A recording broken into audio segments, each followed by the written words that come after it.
ರಾಜ್ಯ ಕಾಂಗ್ರೆಸ್ ವಿರುದ್ಧ ಇವತ್ತು JDS ಮತ್ತು ಬಿಜೆಪಿ ಮೈತ್ರಿಯ ಮೂಲಕ ಪಾದಯಾತ್ರೆ ಮಾಡ್ತಾ ಇದೆ. ಈ ವಿಚಾರಕ್ಕೆ ಸಂಬಂಧಪಟ್ಟಂತೆ ಮಾತನಾಡೋ ಜೊತೆ ಮಾಜಿ ಸಚಿವರಾದ ಗೋಪಾಲಯ್ಯ ಸರ್ ಇದ್ದಾರೆ. ಸರ್, ಇವತ್ತು ಸಿದ್ದರಾಮಯ್ಯ ಅವರ ಒಂದು ರಾಜೀನಾಮೆ ಒತ್ತಾಯಿಸಿ ಹೋರಾಟವನ್ನು ಮಾಡ್ತಾ ಇದ್ರಿ, ಯಾವ ರೀತಿ ಇರುತ್ತೆ? 7 ದಿನಗಳ ಶಾಂತಿಯುತ ಪಾದಯಾತ್ರೆ ಏನು ಮೂಢ ಹಗರಣದಲ್ಲಿ ವಾಲ್ಮೀಕಿ ಬೋರ್ಡಲ್ಲಿ ಆಗಿರ್ತಕ್ಕಂಥ ಅವ್ಯವಹಾರ ಏನಿದೆ, ಈ ರಾಜ್ಯದ ಜನಕ್ಕೆ ಗೊತ್ತಾಗಬೇಕು, ತಕ್ಷಣ ಅವ್ರು ರಾಜೀನಾಮೆ ಕೊಡಬೇಕು ಅಂತಕ್ಕಂಥದ್ದು ನಮ್ಮ ಒತ್ತಾಯ. ಇವತ್ತು ರಾಜ್ಯಪಾಲರು ಕೂಡ ನೋಟಿಸನ್ನು ನೀಡಿದ್ದಾರೆ, ಅದಕ್ಕೆ ಸಚಿವ ಸಂಪುಟ ಸಭೆಯ ವಿರೋಧವನ್ನು ವ್ಯಕ್ತಪಡಿಸ್ತಾ ಇದೆ. ರಾಜ್ಯಪಾಲರ ಅಧಿಕಾರ ಏನಿದೆ ಸಂವಿಧಾನಬದ್ಧವಾಗಿ ಆ ಕೆಲಸವನ್ನು ಅವ್ರು ಮಾಡ್ತಾರೆ. ಯಡಿಯೂರಪ್ಪ ಅವರ ಒಂದು ರಾಜೀನಾಮೆ ಆಗಿತ್ತು, ಅದನ್ನು ಕೂಡ ಜೈಲಿಗೆ ಹೋಗುವಂಥ ಕೆಲಸವಾಯಿತು. ಇವತ್ತು ಸಿದ್ದರಾಮಯ್ಯ ಅವರು ರಾಜೀನಾಮೆ ಕೊಡಬೇಕಲ್ವ ಸರ್, ನೈತಿಕತೆಯನ್ನು ಹೊತ್ತು? ಇದು ಒಂದು ಶಾಂತಿಯುತ ಪಾದಯಾತ್ರೆ.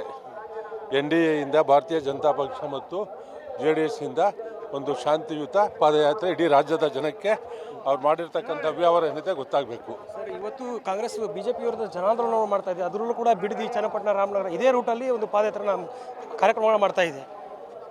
ಬಿಜೆಪಿ ಕಾಲದ ಹಗರಣಗಳನ್ನು ಹೊರತರ್ತೀವಿ ಅಂತೇಳಿ ಜನಾಂದೋಲನ ಮಾಡ್ತಿದ್ದಾರೆ. ನಾವು ಸರಿ, ಕಳೆದ 4 ವರ್ಷ ವಿರೋಧ ಪಕ್ಷದಲ್ಲಿ ಕುಳಿತುಕೊಂಡು ಕಾಂಗ್ರೆಸ್ ಕೆಲಸ ಮಾಡಿರ್ತಕ್ಕಂಥದ್ದು. ಅವತ್ತೆಲ್ಲ ಏನು ಮಾಡ್ತಾಯಿದ್ರು?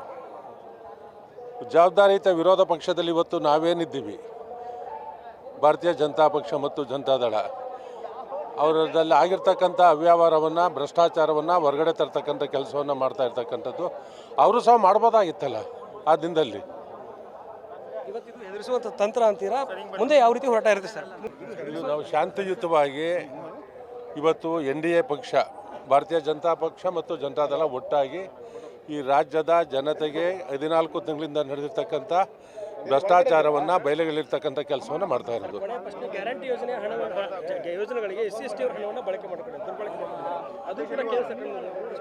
ನೋಡಿ, ಪರಿಶಿಷ್ಟ ಜಾತಿ ಪರಿಶಿಷ್ಟ ಪಂಗಡದ ಹಣವನ್ನು ಆ ಗ್ಯಾರಂಟಿ ಯೋಜನೆಗಳನ್ನು ಬಳಸ್ಕೊಂಡಿರ್ತಕ್ಕಂಥದ್ದು ಇಡೀ ರಾಜ್ಯದ ಜನತೆ, ಏನು ಪರಿಶಿಷ್ಟ ಪಂಗಡ ಮತ್ತು ಪರಿಶಿಷ್ಟ ಜನಾಂಗದ ಜನತೆ ಕ್ಷಮಿಸಲ್ಲ ಅಂತಕ್ಕಂಥ ಮಾತನ್ನು ಹೇಳ್ತೇನೆ. ಇದಿಷ್ಟು ಮಾಜಿ ಸಚಿವ ಗೋಪಾಲಯ್ಯ ಅವರ ಮತ್ತು ರಾಜ್ಯದ ಜನ ಈ ಸರ್ಕಾರವನ್ನು ಕ್ಷಮಿಸಲ್ಲ ಅನ್ನುವಂಥ ಮಾತನ್ನು ಹೇಳ್ತಾ ಇರುವಂಥದ್ದು. ಕ್ಯಾಮರಾ ಪರ್ಸನ್ ಯುವರಾಜ್ ಜೊತೆ ದುರ್ಗೇಶ್ ನಾಯಕ, guarantee news, Bengaluru. Guarantee news, ಸುದ್ದಿ ಖಚಿತ, ನ್ಯಾಯ ನಿಶ್ಚಿತ.